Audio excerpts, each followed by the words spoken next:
Something I've been thinking about a lot recently is how so many players at the same rank as me seem to make what I would consider some very fundamental mistakes. They ignore cover and they prioritize damage and kills over even ignoring their own deaths. And then I started to realize that the game's design sort of teaches players very bad habits, and it rewards a very mindless run and gun playstyle rather than a slow, methodical, strategical one. So today I want to talk about how the design has sort of encouraged the players to sort of play incorrectly. Here in this clip was a DPS in one of my games who, standing out in the open, is trying to find an angle to shoot at the squishies, which is understandable. But what you're going to see here is him to start to take damage and sort of ignore cover.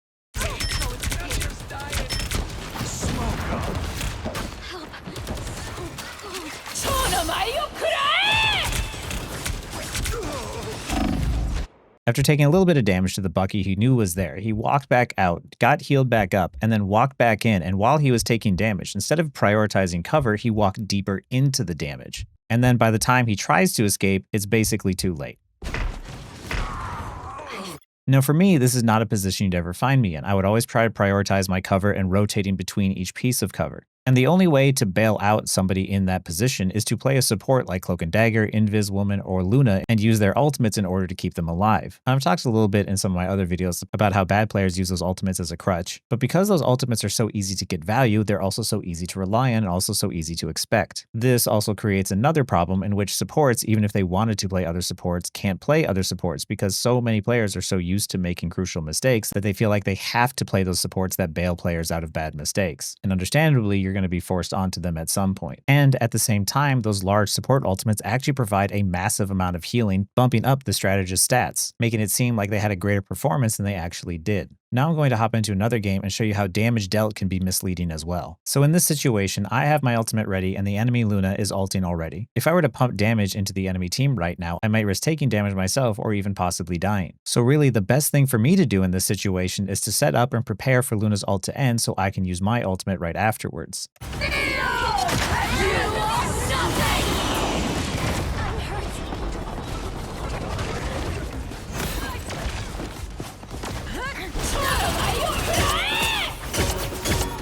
So because I waited patiently and because I had the element of surprise, I was able to secure a kill on Luna. And the problem is I was actually too efficient with my damage dealt. Because we know the performance-based SR does have a heavy bias towards damage dealt plus kills, while also ignoring deaths. So it promotes a very run and gun playstyle. And when support ults are going off, it's a great time to charge your ultimate because of the fact that any damage you dealt that gets healed back up isn't going towards another support ultimate. It's a great time to charge your own. However, if you already have your ultimate and the best thing for you to do in that situation is to prepare and set up for what to do afterwards, because you're not doing damage, the system looks at that and says, well, why isn't this person doing more damage when the rest of his team is? As an example, I'm going to use the enemy Wolverine at the same moment in time and show how some of his damage ultimately was nothing more than trash damage that didn't do anything. So here, from the perspective of the enemy Wolverine, we see at the exact moment that he got his ultimate. At the same time, my Luna is ulting, healing whatever damage he does. And you can see when we look at the scorecard here, it says 6,024 damage. But let's see how much damage he can rack up during the Luna ultimate.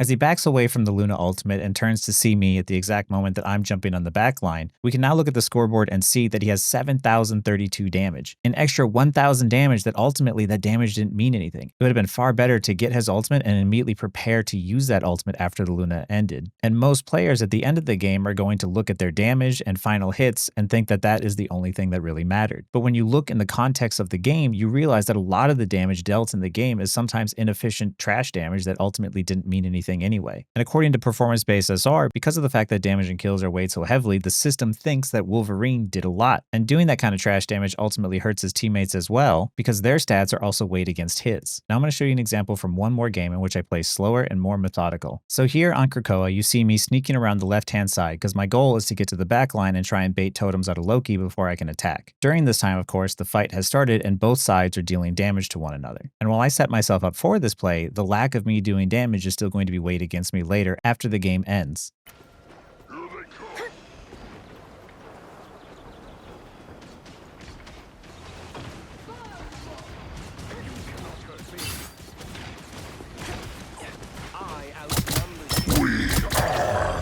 At this point in time, I've done 0 damage to the enemy, but they also don't know I'm here, which is a huge advantage for me. And perfectly in my line of sights is the Loki, as his entire team is distracted by my team, which is exactly what I want because I value the element of surprise more than I value the damage. Looks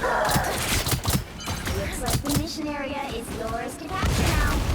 After doing enough damage to pull out totems, I know that I've already come out on top from this exchange. And now all I'm trying to do is stay hidden behind the cover of the tree so I can keep my element of surprise, waiting until either the totems are destroyed or he walks out.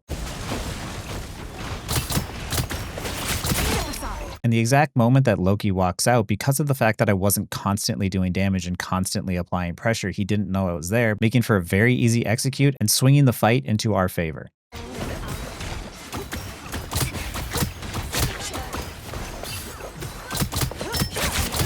Double KO. Step aside. What a difference. And just like that, because they were down a support, it made it very easy to win the rest of that team fight. I didn't need to do a lot of damage. In fact, all of my damage was extremely efficient, as most of the damage I had dealt wasn't healed up for support ultimates, and they all led to securing more kills for my team. But according to performance-based SR, because of the fact that I wasn't dishing out damage along with my teammates, that might technically hurt against me. And something I've really noticed as I continue to group up with my friends and I get better and better at the game and as I'm improving, I realize that my friends and many other players are continuing to get more and more SR than I am, and I'm being punished a lot more for my losses. So even though I'm improving and I have a good win rate, according to performance-based SR, it thinks I'm not doing a good enough job or I'm not contributing enough, when in all actuality, I'm being more efficient than ever. I almost forgot, there's one more thing I want to include, and that sneaky little trick I do on Spider Islands all the time. Here's a clip taken from my stream in which I, as Psylocke, buy my team a lot of time as we have a DC. Here you see me trying to remain hidden up top. I'm not trying to move around too much, so that way I reduce the sounds of my footsteps. And by standing on the objective, even just one person's on the objective, it keeps the objective from moving. Us being down a person in this moment, all I'm trying to do is buy time for them to come back. So even though both teams are fighting right now, and according to the performance-based SR, it means that my team is doing more than me, I'm actually helping my team out a lot more by keeping this objective from going anywhere. We weren't going to hold or win a 6v5 with a man down, especially in a game that was already so close. So what I was trying to do was just buy time for him to come back. So even though the enemy team is winning fights and securing kills, it ultimately doesn't matter a whole lot because the objective hasn't moved. And I still end up getting out alive. According to performance-based SR, because I wasn't working towards kills or damage, I wasn't helping my team. But at the end of the day, this is an objective-based game, and what you're trying to do is you're trying to play as efficiently as possible. And just as I had predicted in my earlier videos, there's no way for the computer to know what a good performance is. It can't see efficient damage versus trash damage. It can't tell the difference between a stall or a body block in a doorway that helps you secure the win. There's no real way for a computer to actually understand what a good performance was, or even what the deciding factors were in the game that helped secure the win. And as frustrating as it is to have players even at my same rank still not understand what it takes to win a game, I can't help but feel that the game has sort of misled them in terms of what they're supposed to do and what a good performance is. It would be much better for Marvel Rivals to shift away from performance-based SR and focus strictly on the wins. If you have a winning trend, you get a winning multiplier. The more you win, the faster you can rank up. We should encourage players to play around the objective more. We should encourage players to use cover more. Even though kills sometimes lead to helping you secure or hold on to the objective, there are many ways to hold on to the objective that don't involve securing kills. And like I said, the only way to really know whether or not what you're doing is working and if it's efficient is if you're winning. That should be the only thing that matters. Because there's far too many players that seem to climb through the ranks assuming that pumping damage and pumping heals is all you need to win a game. And I hope that we, as the player base, as they start to implement placement matches, that we also request that they get rid of performance-based SR and make it win-based instead. I'm sure there's other ways in which the design sort of incentivizes bad play, but these are the first ones that came to mind. If you have any thoughts on this, please leave them in the comments below.